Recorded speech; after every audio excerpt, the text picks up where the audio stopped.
But the fact is, Prime Minister Modi, Amit Shah আর election commission of ইন্ডিয়ার যে একটা অ্যালায়েন্স হয়েছে পশ্চিমবঙ্গতে, ওরা পশ্চিমবঙ্গতে যে পরিস্থিতিটা তৈরি করেছে, আজ পর্যন্ত 40 লাখ ভোটার্স আর আউট, এখনো সাপ্লিমেন্টারি লিস্ট বাড়াচ্ছে। মানে মোদি শাহ আর election commission of India Mamata বন্দ্যোপাধ্যায়কে ঘিরে নিয়েছে। সো আমি তো চাইবো যে মমতা বন্দ্যোপাধ্যায় আসবেন, অভিষেক বন্দ্যোপাধ্যায় আসবেন, বাট আমি যদি এখন এই মুহূর্তে আমি কনফার্মেশন দিতে পারছি না। 1 তারিখের মধ্যে আমি নিশ্চয়ই জানাবো। লাস্ট টাইম অলসো যখন মমতা দিয়ে এসেছিল, আমাকে 3 দিন আগে জানিয়েছিল যে আমি আসছি। ঠিক আছে, ওরাও তো মাহলটা ওয়াচ করে যে তৃণমূলের মাহলটা কি আমাদের। আর ওদের আপনারা দেখছেন যেখানে 7টা ফেজে লাস্ট টাইম করেছিল, এবার 2টো ফেজে election. So Bengal is the I of the storm. হ্যাঁ, আজকে প্রাইম মিনিস্টার মোদি আর শাহর বিরুদ্ধে যদি সবচেয়ে শক্তিশালী কোনো নেতা বা থাকে এই দেশে, সেটা হলো মমতা বন্দ্যোপাধ্যায়। এটার মধ্যে কোনো দুমত নেই। বাট আমার বিশ্বাস যে বাকি স্টার ক্যাম্পেইনার লিস্টে আমি মিডিয়া গ্রুপে দিয়ে দেবো, they will all come. We have the full support of the leadership. And আপনারা যদি আশীর্বাদ রাখেন, আমার বিশ্বাস যে তৃণমূল এবার ভালো রেজাল্ট করবে। আর আমি না এত ঢোল পিটি না নিজে, কিন্তু কংগ্রেসের নাচতে নাচতে গিয়ে লুরিনজ্যোতির সঙ্গে অ্যালায়েন্সটা করলো। আমি বলতে চাই যে পঞ্চায়েতের ইলেকশনে আমরা 4টা এপি জিতেছি আর লুরিনজ্যোতি 3টা এপি জিতেছি। তো তৃণমূল কংগ্রেস লো প্রোফাইলে কাজ করে আমাদের পত্রিকাতে অনেক সময় ফ্রন্ট পেজে আজকাল আর নিউজ আসে না, এটা আমার অত্যন্ত দুঃখের ব্যাপার। বাট যাই হোক, থাকে ওদের একটা অ্যান্টি ইনকামবেন্সি থাকে, একটা সিটিং এমএলএ এর একটা অ্যান্টি ইনকামবেন্সি থাকে। এটা আমি প্রথম দেখলাম যে উনি সিটিং এমপিও না আর এমএলএও না, এত হাই অ্যান্টি ইনকামবেন্সি। এত ইট ইজ অ্যান্টি ইনকামবেন্সি যখন ক্ষোভ বেরোয় আসে পাবলিকের পক্ষ থেকে, যে একটা এমপি 2024 থেকে, he is not an MP, আমরা এখন 26-এ আছি, 2 বছর উনি ডাক্তারি করেছেন। তো প্রফেশনাল অ্যান্টি ইনকামবেন্সিটা আমি প্রথমবার দেখি। ইট ইজ পলিটিক্সে আমরা সবসময় নতুন কিছু শিখি। It is a journey, it is a lesson. So এটা নতুন একটা শিখলাম যে একটা সিটিং এমপি না থাকা সত্ত্বেও এত অ্যান্টি ইনকামবেন্সি, এটা নতুন একটা ফিনোমেনা। I mean, but I'm learning something new every day. কারণ কি মনে হয় আপনার এত অ্যান্টি ইনকামবেন্সি? আপনি বলতেন এমপিও নয়, এমএলএও নয়, তারপরে অ্যান্টি ইনকামবেন্সি, তার কারণটা কি হতে পারে? শিলচরের ভোটাররা কেউ একটা দলকে দেয়, আরেকটা দলকে দেয়, বাট শিলচরের ভোটাররা হলো সচেতন নাগরিক। কে কি করছে, রাত্রে রাত্রে কি ডিল হয়ে যায়, হ্যাঁ, বা কোনো ব্যবসায়ী বা যে কোনো প্রফেশনে থাকলে ওর ব্যবহার কীরকম। আমাদের শহরটা কিন্তু ছোট্ট না, it's one of the most highly populated towns, কিন্তু ইটস লাইক আ ফ্যামিলি। সবাই সবাইকে চিনে, সবাই জানে কে কি করছে, কার কি ব্যবহার। সো শিলচরে লড়তে হলে the most important thing is reputation. আপনার রেপুটেশনটা কি জনসাধারণের মধ্যে, আর আপনার ব্যবহার কি, আর আপনার জনসংযোগটা কি। This 3 are the most important factors in Silchar. So এটা বেরোয় আসছে এখন। So let us see what happens. আমরা যে তাপসবাবুকে দিয়েছি, আমরা যে এফআর লস্করকে দিয়েছি, আমরা উচ্চশিক্ষিত, হ্যাঁ, ওয়েল এডুকেটেড, গুড রেপুটেশন, এবং ডাইরেক্টলি আর ইনডাইরেক্টলি হোক ওরা পাবলিকের জন্য কাজ করেছে। আজকে আমি মনে করি যে শাহজাহান ভাইয়ের যে কোয়ালিফিকেশনটা আছে সুনাইয়ে, আপনারা যদি তুলনা করে, কারণ qualification is an issue in সুনাই, যে এমবিএ ডিগ্রি আছে কিনা, হ্যাঁ, হায়ার সেকেন্ডারি সার্টিফিকেট আছে কিনা। তো আমাদের যিনি প্রার্থী আছেন উনি এমবিডি কলেজের, এমসিডি কলেজের বটানি ডিপার্টমেন্টের হেড অফ দ্য ডিপার্টমেন্ট ছিলেন। আপনারা তথ্য দেখে নেবেন। সো আমরা সুনাইয়ে একটা ভালো অল্টারনেটিভ দিতে চাই, সো দ্যাট সুনাইয়ে ভবিষ্যতে সুস্থ রাজনীতি হোক, ভালো রাজনীতি হোক। এবং আমি মনে করি যে এজিপি কে ভোট দেওয়া মানে বিজেপি কে ভোট দেওয়া, এজিপি কে ভোট দেওয়া মানে বিজেপি কে ভোট দেওয়া। আর এজিপি যদি দেখেন, আমাদের এজিপির একজন এমএলএ ছিলেন হাইলাকান্দিতে, কি নাম, সিনিয়র লিডার শহীদুল আলম চৌধুরী। শহীদুল আলম চৌধুরী যে এজিপিটা করতেন, আজকের দিনে সিন্স বিজেপির সঙ্গে অ্যালায়েন্স হয়েছে, এটা শহীদুল আলম চৌধুরীর এজিপি নয়। এজিপির চরিত্র, এজিপির মেরুদণ্ড সব বদলে গেছে। So AGP is the, AGP কে আমি বি টিমও বলবো না, আমি বলবো যে AGP and BJP are two sides of the same coin. So AGP কে ভোট দেওয়া মানে বিজেপি কে ভোট দেওয়া। তো শুনাইয়ে একদিকে বিজেপি, একদিকে কংগ্রেস, আর কংগ্রেসের যিনি এসছেন উনি আগে ছিলেন এজিপিতে, তারপরে আসলেন বিজেপিতে, বিজেপির থেকে আসলেন এখন কংগ্রেসে, কারণ উনি বুঝতে পেরেছেন ডিলিমিটেশনের পরে বিজেপি সেখানে জিতবে না। সো শুনাইয়ে একটা সুবর্ণ সুযোগ ছিল এবং পাবলিক ডিমান্ড ছিল। আমি শুনাইয়ের দোকানদার থেকে অটোওয়ালা, অটোওয়ালার থেকে শিক্ষকরা, রিক্সাওয়ালার থেকে আজকে যারা দিনমজদুরি করে, সবাই সবাই চাইছে যে একটা সুস্থ রাজনীতি শুনাইয়ে হবে, এবং শাহজাহান ভাই থেকে বেটার ক্যান্ডিডেট শুনাইয়ে হতে পারে না। শুনাইয়ের রাজনীতিতে পরিবর্তন আনতে হলে শাহজাহান ভাইকে দিতে হবে। অ্যান্ড আমার বিশ্বাস যে শুনাই আপনাদের জন্য একটা সারপ্রাইজ হবে, এটা আমার বিশ্বাস। এখন আপনাদের যদি কোনো প্রশ্ন থাকে আপনারা করতে পারেন। আমি যে 22 জন এমএলএ নিয়ে আপনারা সরকার করতে পারবেন না। আমরা মানুষের মধ্যে সম্মুখে যাব ভোট ভিক্ষা করতে on the basis of our vision document. একটা আমি এখনই বলে দিলাম, আমাদের একজন এমএলএ থাকুক, 2 জন থাকুক, 5 জন থাকুক, 10 জন থাকুক, উই আর 100% শিওর দ্যাট আমরা অপোজিশনে বসবো, বা যদি কংগ্রেস লেড অ্যালায়েন্স থেকে আমাদের কাছে কোনো জয়েন করার বা ইস্যু বেসড কোনো কি বলে ইস্যু বেসড কোনো সমর্থন চায়, সেটা আমাদের নেত্রী মমতা বন্দ্যোপাধ্যায় ডিসিশন নেবেন। কিন্তু উই আর ড্যাম শিওর যে আমরা 22টা জিতলেও আমরা আমাদের অপোজিশনে বসতে হবে। So we want to give Assam a very strong opposition and credible opposition. আজকের দিনে সবচেয়ে বড় প্রশ্ন চিহ্ন যদি মানুষের মনের ভিতরে থাকে, সেটা হলো ক্রেডিবিলিটি। ট্রাস্ট ডেফিসিটটা হাই হয়ে গেছে।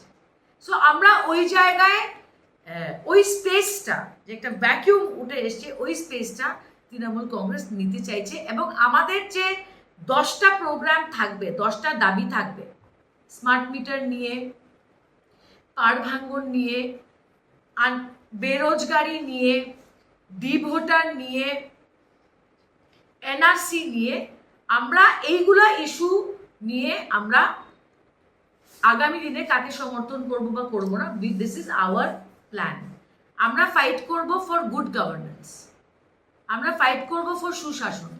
আর last but not the least, যে আমাদের ফাইট বিভিন্ন সিটে কোনোখানে কংগ্রেসের সঙ্গে হচ্ছে, like Sherman Ali, like Ranu Khan, like Udharbond, like Katigorah, কোনোখানে আমাদের ফাইটটা হয়তো বিজেপির সঙ্গে হচ্ছে।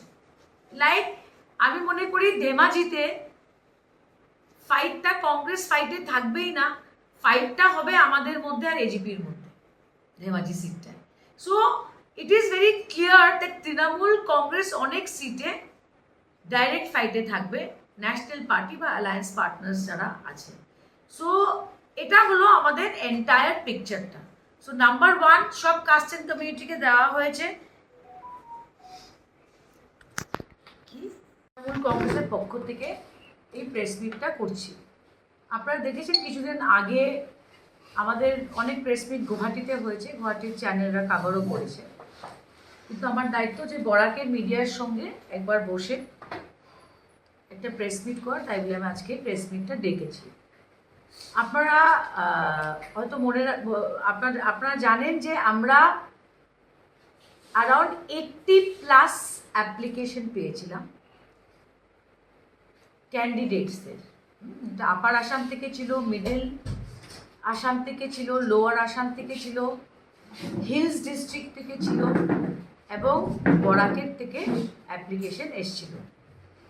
সেই রিপোর্টটা যখন আমি আমাদের নেত্রী এবং নেতা মমতা বন্দ্যোপাধ্যায় এবং অভিষেক বন্দ্যোপাধ্যায়কে সেই রিপোর্টটা প্রায় ডিসেম্বরে পাঠানো হয়েছিল, কিন্তু আলটিমেটলি যেটা নেত্রীর ডিসিশন ছিল যে অপোজিশন ইউনিটির দিকে তাকিয়ে এতগুলো সিট খেললে একটা ভুল মেসেজ যেতে পারে আসামে, তাই বলে আমরা এটা কমিয়ে যেখানে আমাদের সংগঠন আছে, যেখানে আমাদের যোগ্য প্রার্থী আছে, যেখানে আমাদের কাস্ট অ্যান্ড কমিউনিটিকে রিপ্রেজেন্টেশন দেওয়ার দরকার আছে, এই একটা 3টা জিনিসের ফর্মুলা নিয়ে আমরা 23টা নাম 23 নেমস আমরা ফাইনাল করে কলকাতায় পাঠিয়েছিলাম। এটাই আমাদের টুইটার এবং ফেসবুকে অ্যাপ্রুভাল পাওয়ার পরে দেওয়া হয়েছিল। হাউএভার জোরহাটে মরিয়ানিতে আমাদের ক্যান্ডিডেটের একটা ব্যক্তিগত অসুবিধা, his father is very serious, তো উনি লাস্ট মিনিট উইথড্র করে গেছেন কারণ ওনাকে চেন্নাই যেতে হয়েছে, উনি দিতে পারেনি। স্ক্রুটিনির পরে আমরা 22টা ক্যান্ডিডেট দিয়েছি, 22 ক্যান্ডিডেট। এই লিস্টটা আমি আপনাদের দিয়ে দেবো। নানা রকমের কথা আমি দেখছি পত্র সোশ্যাল মিডিয়াতে উঠে আসছে। এটা আমার উচিত আপনাদেরকে একটা বিশ্লেষণ দেওয়া যে আমরা কিভাবে টিকিটগুলো দিয়েছি। বরাকে আমরা 5টা সিট দিয়েছি, সাউথ করিমগঞ্জে আজিজ খান, কাঠিগোড়াতে এফআর লস্কর সাহেব, উদারবন্দে তাপস দাস এবং সুনাইয়ে শাহজাহান। আমরা যখন লোয়ার আসামের দিকে যাই বা আপার আসামে আমরা দিয়েছি ধেমাজিতে, আমরা দিয়েছি ডিব্রুগড়ে, আমরা দিয়েছি শিশির বরগাঁওয়ে, আমরা বাগান কমিউনিটিকেও কভার করেছি।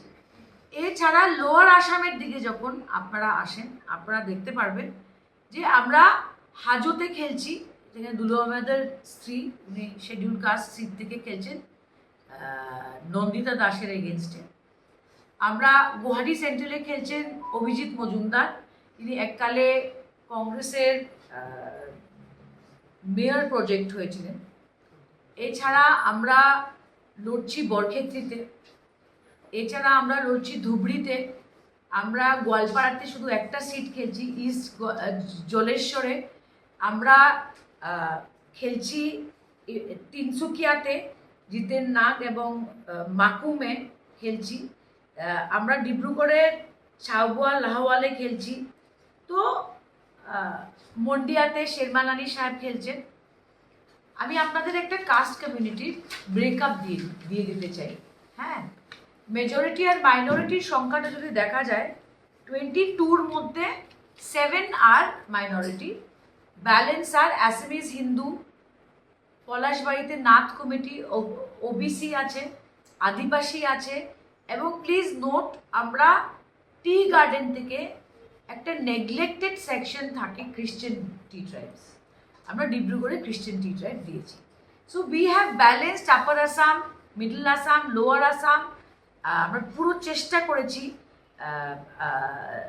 কাস্ট অ্যান্ড কমিউনিটি ব্যালেন্স করে দেওয়া, কারণ একটা আমাদের ক্রিটিসিজম আমরা সবসময় পেতাম, আমাদের যারা বিরোধীরা বলতো যেটা বেঙ্গল, ওয়েস্ট বেঙ্গলের পার্টি, কিন্তু ওয়েস্ট বেঙ্গলে আমাদের নেত্রী 3বারের মুখ্যমন্ত্রী এবং 4বার মুখ্যমন্ত্রী হবেন, কিন্তু আমাদের নেত্রীর যে ভিশনটা আসামের জন্য, উনি আসামে আপার আসামেও এমএলএ চান, লোয়ার মিডল বরাক হিলস সবখানে আমরা এমএলএ দিয়েছি, আমরা বোডোল্যান্ডেও প্রতিদ্বন্দ্বিতা করেছিলাম।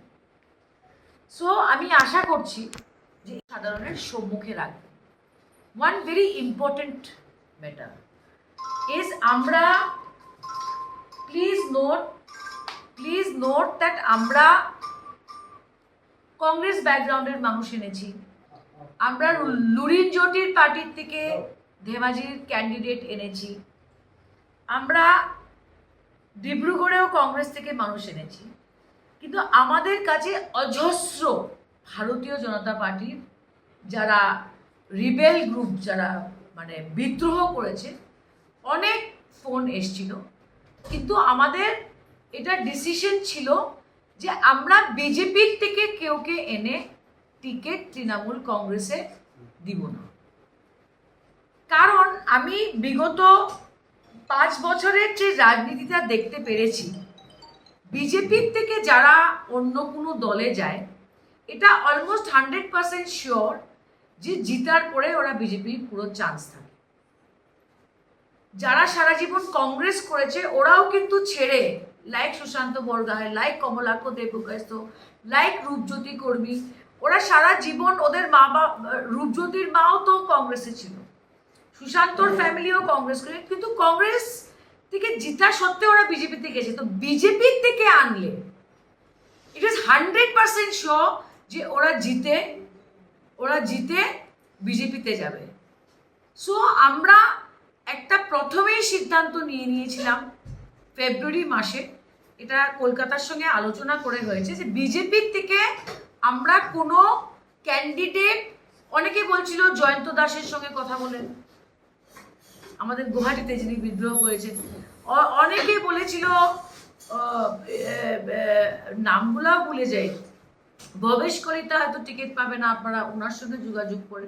সো আমরা এটা করে নিই, কারণ আসামের রাজনীতিতে যে পরিস্থিতিটা তৈরি হয়েছে, মানুষ বুঝতেই পারছে না কে কংগ্রেস আর কে বিজেপি।